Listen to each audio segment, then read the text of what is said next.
Sa ibang balita naman, isa ang naitalang nawawala sa pananalasa ng bagyong Vinta sa Hilagang Luzon. Ayon sa NDRMC, nananatiling nakabantay ang kanilang mga sangay matapos makalabas ng bansa ang bagyo. Narito ang ulat ni Waywaya Macalma. Sa pag-alis ng bagyong Vinta sa bansa ay patuloy na gumaganda ang panahon sa mga lalawigan at syudad sa Northern Luzon.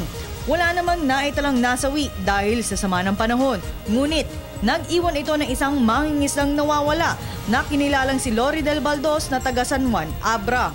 Ayon kay Major Reynaldo Balido, ang nag-report ng insidente ay ang kasama niyang nangisda na kung saan natangay ng malakas na alon si Baldos.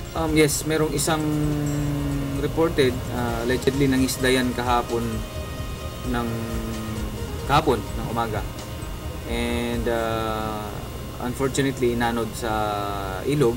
Pero sir, no major na nangyari like mga landslide na tabunan ng mga bahay? Wala. So far, wala pa tayong nare-receive and hopefully wala na nga talaga at para na-maintain or na-attain natin yung zero na palagi natin yung sinasabi.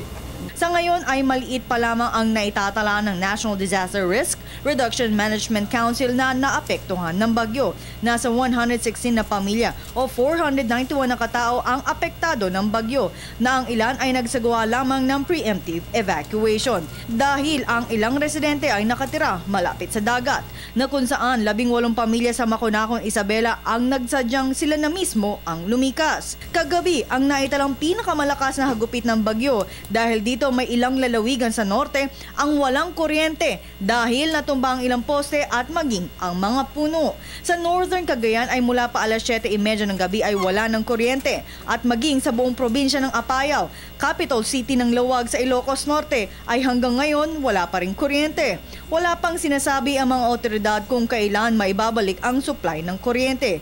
Ang linya ng komunikasyon ay mahirap rin dahil sa pabugso-bugso ang signal ng mga telepono. Sa Conner, Luna, Pudtol at Santa Narcela, Apayao, ang isa sa mga lugar na natabunan ng ilang debris at malalaking puno.